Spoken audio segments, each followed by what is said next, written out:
બરાબર છે, પછી કોઈ કારણોસર મોબાઈલ બંધ થઈ ગયો હોય, બીકના મારે ભાગી ગયા હોય, બરાબર છે, તો એને માટે થઈને મારો કહેવાનો મતલબ એક જ વસ્તુ છે કે એવું નક્કી કરો કે ભાઈ મોબાઈલ ક્યાં બંધ થયો છે, એ એમ કહી દે કે અહીંયા બંધ થઈ ગયો તો કોઈ સવાલ નથી, ઉપરવાળાના હાથની વાત છે એમ. એટલે આપણે એક પોલીસની જે કામગીરી છે એના ઉપર થોડુંક એ થઈ રહ્યો છે કે એમણે એક્શન લેવું જોઈએ આ મામલે એમ. એટલે અમે પોલીસને આ કીધું નથી મેડમ, અમે આ પોલીસને કીધું નથી, બરાબર છે. અત્યારે હું તમને રિક્વેસ્ટ કરું કે તમે જો આ ઓલું મીડિયો લઈને આવતા હોય, બરાબર છે, તો તમે તમારી રીતના કહી શકો. અત્યારે અમારું કોઈ વસ્તુ સાંભળે નહીં, કેમ કે એને એટલે બધાને જવાબ દેવાના છે ને. આપ સીધા ન્યૂઝ 18 ગુજરાતી પર લાઈવ છો અત્યારે અને આપ લાઈવ જ આ વાત કરી રહ્યા છો અને આપની રિક્વેસ્ટ હોય તો આપના મિત્ર સુધી આપ પહોંચાડી પણ શકો છો. 100% શું કહેશો આપના મિત્ર?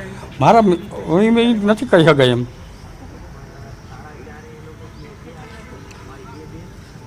એનો કોઈ શબ્દ જ નથી બેન. આશા રાખો કે ક્યાંક હશે. ભગવાનની માતાજીની દયા એમ મારા ભાઈથી વિશેષ છે, પછી પૂરું થઈ ગયું ને એમ. પણ હું એક જ એ બાબતની એક રિક્વેસ્ટ તમને કરવા માગું છું કે અમને ખાલી એટલો જવાબ તો દઈ શકો ને. તમે આમાં જો કોને કહેવાનું એ અમારો વિષય નથી ને, અમને એ ખબર ન પડતી હોય કે ભાઈ આગળ આ 2 વખત રિંગ એના મમ્મીએ કીધું, હું પુરાવા કરાવી દઉં.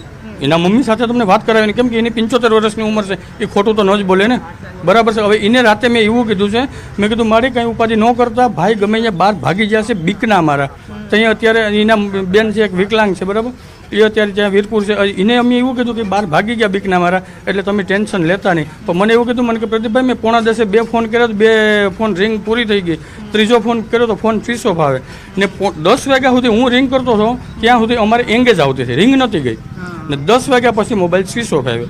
તો આપણે ખાલી એટલું જ જાણવાનું છે કે મોબાઈલ સ્વિચ ઓફ આવે તો મોબાઈલ કઈ ઇલાકામાં છે એ તો જાણવા મળે જ ને. છેલ્લો ફોન ક્યાં બંધ થયો એ ધારે તો પોલીસ પાર્ટી તમે એ સાબિત કરી શકો. બિલકુલ, અમે પણ રિક્વેસ્ટ કરી રહ્યા છે પોલીસને કે આ પરિવારો સામેથી આવ્યા છે, સામેથી કહી રહ્યા છે કે અમારું સ્વજન ક્યાંક હશે. એમનો ફોન પણ ગઈકાલે ચાલુ હતો, તો પોલીસે આ મામલે નોંધ લેવી જોઈએ, કારણ કે ન્યૂઝ 18 ગુજરાતીના કેમેરામાં ભાઈ ખુદ, શું નામ છે આપનું? પ્રદીપસિંહ બારડ. જી, પ્રદીપસિંહ કહી રહ્યા છે તેમના મિત્ર છે, ગઈકાલે રાત્રે 10 વાગ્યા સુધી રિંગ પણ જતી હતી ને ત્યારબાદ સ્વિચ ઓફ થઈ ગયો છે. એટલે એવું નથી કે કેટલાક પરિવારોએ તેમના સ્વજનો સાવ ગુમાવી દીધા છે, કેટલાક પરિવારોને આશા પણ છે કે તેમના પરિવારનો સભ્ય મળશે 100% મળશે એમ. પણ એને માટે થઈને જવાબદાર આપ બધા છો, રસ્તો કરવા માટે થઈને. અમે શું કરી શકીએ મેડમ? અમને દાખલા તરીકે અહીંયા અંદર કોઈ જવા નથી દેતા, બરાબર, પૂછવા નથી દેતા, અમારે શું કરવાનું? બાકી પોલીસ પાર્ટી ધારે 2 કલાકની અંદર આ વ્યક્તિનો જવાબ નીકળે. તમે કયો તો હું એમના મમ્મી સાથે વાત કરાવી દઉં, બરાબર છે, 75 વર્ષની ઉંમર છે. એ પણ મને જે અહીંયા રાતે 4 વાગે વાત કરી, એ 4 વાગ્યાની વાત તમને હું રેકોર્ડિંગ નથી પણ મેં કોલ હિસ્ટ્રીમાં બતાવી દઉં, બરાબર ને. તમારે એમની સાથે વાત કરો તો અમને ખાલી એટલો તો જવાબ દો કે 10 વાગ્યા સુધી ફોન છેલ્લો બંધ ક્યાં થયો, એક જ જવાબ અમારે જોઈએ છે, છેલ્લો ફોન ક્યાં બંધ થયો, બસ. કદાચ એવું બની શકે કે કાલે અફરાતફરીમાં એ ક્યાંક ચાલ્યા ગયા હોય, ડર લાગ્યો હોય, કારણ કે કાલે માહોલ પણ એ પ્રકારનો હતો, આગ લાગી હતી, 28 લોકોના મોત થયા છે. એટલે એક શક્યતા તમે એવું લાગી રહ્યું છે કે કદાચ ક્યાંક જતા રહ્યા હશે. આ તો જતા રહ્યા હોય માની લો તો એ મિત્રને શું કહેશો કે ભાઈ વહેલા પાછા આવશે? અરે 100% ને બેન, જતા ગમે ત્યાં હોય ત્યાંથી મારો કોન્ટેક્ટ પહેલાં કરશે. હા, વિશ્વાસ છે. પણ અત્યારે કદાચ ડરમાં હોય એવું લાગે છે તો મને ફોન કરે બેન, એને પણ મોબાઈલ આવી જાય ને એટલે મને ફોન કરશે. તો આવી કંઈક આ કહાની છે આ પરિવારોની, કે એક નહીં આવા અનેક પરિવારો છે, કોઈનો મિત્ર છે, કોઈનો સાળો છે, અને એ અહીંયાથી ફોનમાં છેલ્લી રિંગ વાગી છે, પણ એ રિંગથી એક આશા બંધાય છે કે ના એ જીવિત હશે અને એ ક્યાંક હશે. કદાચ ડરના મારે ક્યાંક જતા રહ્યા હોય, કારણ કે માહોલ કાલે એ પ્રકારનો હતો. પરંતુ આ પરિવાર એટલું સાચું બોલીને આગળ આવી રહ્યા છે, પોલીસને પણ કહી રહ્યા છે કે ભાઈ તમે નોંધ લો અમારી આ વાતની, જેથી અમારું જે સ્વજન છે જે અત્યારે અમને નથી મળી રહ્યો, તમે એને શોધીને લાવી શકો છો. બિલકુલ બિલકુલ. એટલે દરેક જે લોકો છે અત્યારે તે એક આશા સેવી રહ્યા છે, જેના સ્વજન નથી મળ્યા એ આશા રાખી રહ્યા છે કે કદાચ ક્યાંક હશે. છે એક એવી આશા છે કે ના તેઓ મૃત્યુ નથી પામ્યા, હજુ જીવિત હશે. અત્યારે જે આ સ્થળ પર નિરીક્ષણ કરવામાં આવી રહ્યું છે, સંધ્યા સીએમ પણ પહોંચી ચૂક્યા છે અને નિરીક્ષણ કરી રહ્યા છે. તમામ જે મૃતકો છે તેમના સ્વજનોને પણ મળી રહ્યા છે, જે લોકો ઇજાગ્રસ્ત છે તેઓને મળી રહ્યા છે. તેમના હાલચાલ પૂછી રહ્યા છે। સીધા જે દ્રશ્યો આપ જોઈ રહ્યા છો રાજકોટથી કે જ્યાં હાલ સિવિલ હોસ્પિટલ પર સીએમ પહોંચી ચૂક્યા છે। ગઈકાલે ગૃહમંત્રી હર્ષ સંઘવી પણ પહોંચી ચૂક્યા હતા। ગેમ ઝોનમાં માત્ર એક જ એન્ટ્રી હતી। અનેક સવાલો થઈ રહ્યા છે કે કેમ ફાયર એનઓસી ન હતું, જો સાધનો મૂકવામાં આવ્યા હતા તો તેનું કનેક્શન કેમ ન હતું, કેમ આવી ઘટનાઓની રાહ જોવાય છે। એસઆઈટીની રચના કરી દેવામાં આવી છે, તપાસ થશે, કડક કાર્યવાહી રાતથી જ શરૂ કરવામાં આવી છે। પણ જે થવું જોઈએ તે આવી ઘટના પહેલા થવું જોઈએ જેથી કરી આવી ઘટના ન બને। હર્ષ સંઘવી પણ હાલ મુખ્યમંત્રી સાથે હાજર છે, પરિસ્થિતિનું નિરીક્ષણ કરી રહ્યા છે।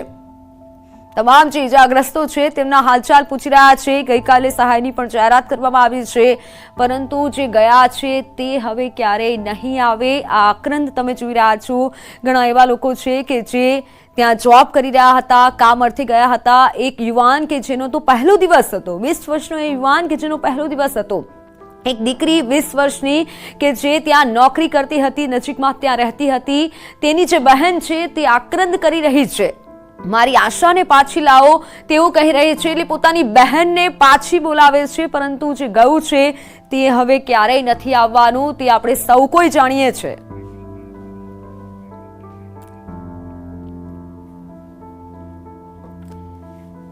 મહત્વની ખબર સામે આવી રહી છે કે ફાયર સેફટીના સાધનો પણ કનેક્શન ન હતા। બેદરકારીના આ દ્રશ્યો તમે જોઈ લો।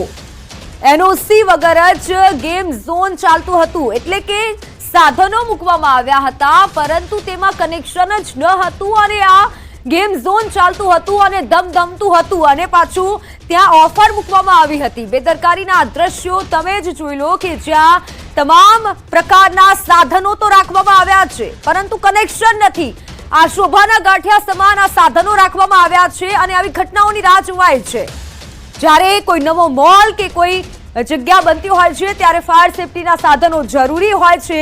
એનઓસી તેનું લેવાનું હોય છે, એનઓસીની મંજૂરી આપવામાં આવે ત્યારબાદ જ તેને શરૂ કરવાનું હોય છે। અને આ ઘટનામાં આ જગ્યાએ ટીઆરબી મોલમાં આ સાધનો તો મૂકવામાં આવ્યા છે પરંતુ કનેક્શન જ નથી। ન્યૂઝ 18 ગુજરાતી પર તેના દ્રશ્યો તમે જોઈ શકો છો। આ જવાબદાર સાધનો છે, કારણ કે એક હોપ હોય છે, આવી જે ઘટના થાય છે ત્યારે એક એવી આશા હોય છે કે જ્યારે ફાયરના સાધનો હોય તો તેને આગથી બુઝાવી શકાય, પરંતુ સાધનો છે પરંતુ કનેક્શન નથી। ફાયર એનઓસી જ નહોતું લેવામાં આવ્યું। આ જે 3 માળનો મોલ હતો તે ધમધમી રહ્યો હતો। 99 રૂપિયાની ટિકિટ રાખવામાં આવી હતી અને 28 લોકોના જીવ લઈ લીધા છે। એનઓસી વગર જ આ મોલ, આ ગેમ ઝોન ધમધમી રહ્યો હતો। ફાયર સેફટીના સાધનો વગર જ, સાધનો તો હતા પરંતુ તેમાં કનેક્શન જ ન હતું। તમે આ જે દ્રશ્યો જોઈ રહ્યા છો જેમાં સાધનો તો રાખવામાં આવ્યા છે પરંતુ કનેક્શન કોઈ પ્રકારનું નહોતું રાખવામાં આવ્યું અને તેની પણ કોઈને જાણ નથી। બેદરકારીના આ લાઈવ દ્રશ્યો છે। આ જે બેદરકારી છે તમે જોઈ રહ્યા છો અને આ બેદરકારીએ 28 લોકોનો જીવ લીધો છે। 28 લોકો જીવતા હોમાયા છે। જીવતા જીવત એ લોકોને ખબર પણ નહીં હોય કે આજે આવું કંઈ થવાનું છે। તે લોકો તો ખુશી મનાવવા માટે આ ગેમ ઝોનમાં ગયા હતા। વેકેશનનો સમય છે, પરિવાર સાથે ગયા હતા પરંતુ તે લોકોને મોત મળ્યું છે। આ સાધનો તમે જોઈ લો, સાધનો રાખી દેવામાં આવ્યા છે। શોભાના ગાંઠિયા સમાન સાધનો છે કે હા અમારી પાસે આવા સાધનો છે જેથી આગ બુઝાવી શકાય, પરંતુ તેનું કનેક્શન લેવાનું હોય છે। સંચાલકોને કદાચ એ જ નહીં ખબર હોય।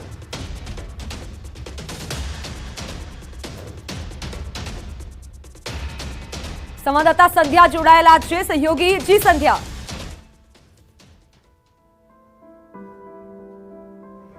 અમારી સાથે બીજો એક પરિવાર અમને એવો મળ્યો છે કે જેમની ભાણી હતી અને તેઓ કપલ એટલે હસબન્ડ વાઈફ તેઓ અહીંયા ફરવા માટે આવ્યા હતા અને તેઓ મિસિંગ છે। કુલ 3 લોકો આઈ થિંક મિસિંગ છે। કોણ કોણ? 2 ભાણકી અને એક જમાઈ છે। અચ્છા, અને એ ક્યાંથી આવ્યા હતા? જે ભાણકી જમાઈ છે એ વેરાવળથી આવ્યા હતા અને એક ભાણકી છે અહીં રાજકોટની જ છે। ઓકે, અને એ લોકો ગેમ ઝોનમાં કાલે ફરવા ગયા? કાલે ફરવા ગયા હતા 5 વાગ્યા બસ। પછી કોઈ કોન્ટેક્ટ કોઈ કોન્ટેક્ટ નહીં, છેલ્લો બસ એને કંઈક સ્ટેપમાં વિડીયો કંઈક મૂક્યો હતો। અચ્છા, છે તમારી પાસે? ના ના નહીં। એટલે ત્યાં ગેમ ઝોનમાં જ ગયા હતા અને એનો વિડીયો ગાડી મૂક્યો? છે, ગાડી તમે લઈ આવ્યા ઘરે? અચ્છા, એ ગાડી મળી ગઈ એટલે ટુ વ્હીલર? હા, ટુ વ્હીલર લઈને ગયા હતા 3 જણા એક ગાડીમાં। અને છેલ્લી વાતચીત ક્યારે થઈ હશે આપની? 5 વાગ્યા આસપાસ મારા બેન સાથે વાત થઈ। એટલે જવાના હશે એની પહેલા વાત? હા, જવાના હતા ત્યારે। અને ઉંમર શું હશે? જે મોટી ભાણકી છે ને 24 વર્ષ અને નાની છે એને 18-19 વર્ષ, જમાઈના 26 વર્ષ. એટલે એ કપલ હતું અને એ એક કપલ ભાણકી સાથે અને એ મળ્યા જ નથી. નથી મળ્યા, કોઈ આલો તો પતો નહીં. પોલીસ તરફથી કોઈ એવો સંદેશ આપ્યો છે આપને? નહીં, કોઈ કાંઈ છે, કોઈ જાતનો નહીં.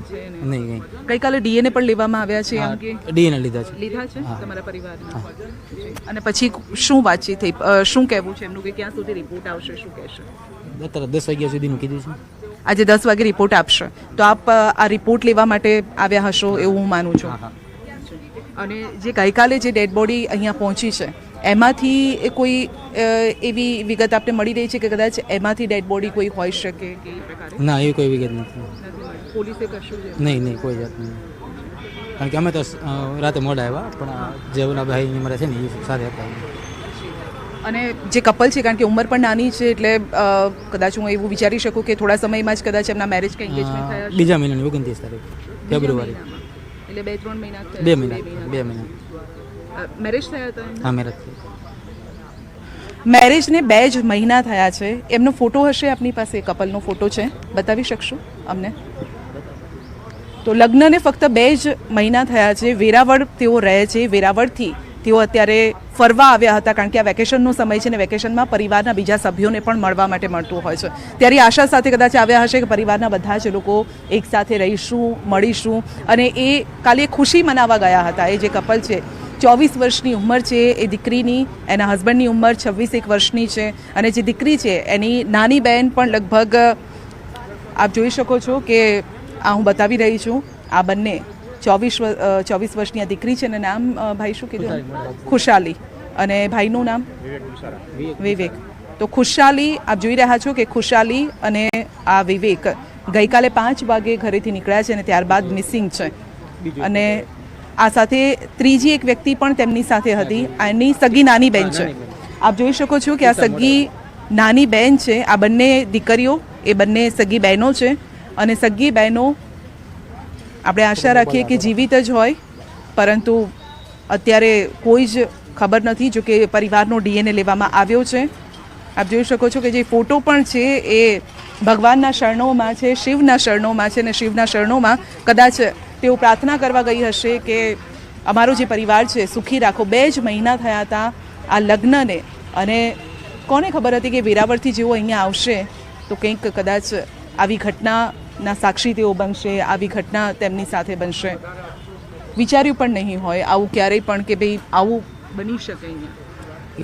એવું કોઈ દી ન ધાર્યું. અન્ય પરિવારજનોનું શું કહેવું છે? ઘરના લોકો જે છે એમને અત્યારે તો ઘરે જ છે, કોઈ લાવ્યો નથી. એમના મમ્મી પપ્પા? હા, મમ્મી નહીં, પપ્પા નહીં. હા, અહીંયા ઘરે જ છે. વેરાવળથી? રાજકોટ. જી. તો એ પરિવારને અત્યારે શું વાતચીત કરી હશે? તમે શું કીધું હશે કે ભાઈ, કારણ કે આવી ઘટના આપણે વિચારી પણ ન શકાય, કહી પણ ન શકાય. અત્યારે તો કાંઈ કીધું નથી. એકચ્યુઅલી એવું છે, અમને કાલ રાત્રે જાણ થઈ, અમે તાત્કાલિક અહીં આવ્યા છીએ. એવું છે, ડીએનએ ટેસ્ટ નહીં કરાવ્યું છે, સેમ્પલ આપી દીધું છે, રિપોર્ટ આવે એની રાહ છે. બીજું તો કાંઈ હવે ખ્યાલ નથી કે શું છે શું નહીં. આગળની પ્રોસેસ પછી અમને ખબર પડે એ પ્રમાણે અમે આગળ જોશું શું છે શું નહીં. તો એક જ પરિવાર જેના 3 સભ્યો મિસિંગ છે, જેમાંથી 2 દીકરીઓ છે અને એક તેમના જમાઈ પણ છે. અને આવા અમને અહીંયા 3 થી 4 એવા પરિવારો મળ્યા છે. એટલે લગભગ 5 થી 6 લોકો જે અમને અહીંયા મળ્યા છે તેમાંથી તેમના લોકો મિસિંગ છે, જેની કોઈ જ પ્રકારની અત્યારે ઓળખ નથી થઈ શકી. કારણ કે પહેલાં જ આપણે જોયું કે જે ડેડ બોડી છે પણ એ હદે ભડથું થઈ ગઈ છે કે જે ઓળખી શકાય તેમ પણ નથી. તો બસ હવે પરિવારજનોની એક જ આશા છે કે તેમનું જે પરિવારનું સભ્ય છે એ જીવિત હોય અને તેમની સાથે તેમની મુલાકાત પણ થઈ જાય. અહીંયા પણ જે ભાઈ છે, આઈ થિંક એમના પરિવારજન જ લાગી રહ્યા છે. આપણે તેમની સાથે વાતચીત કરવાનો પ્રયત્ન કરીએ. ભાઈ, આપના પરિવારમાંથી છે? 2 દીકરીઓ ને એક જમાઈ છે. આપના શું સંબંધ? હા, મારા સગા મામાના 2 છોકરા છે. સગા દીકરીઓ.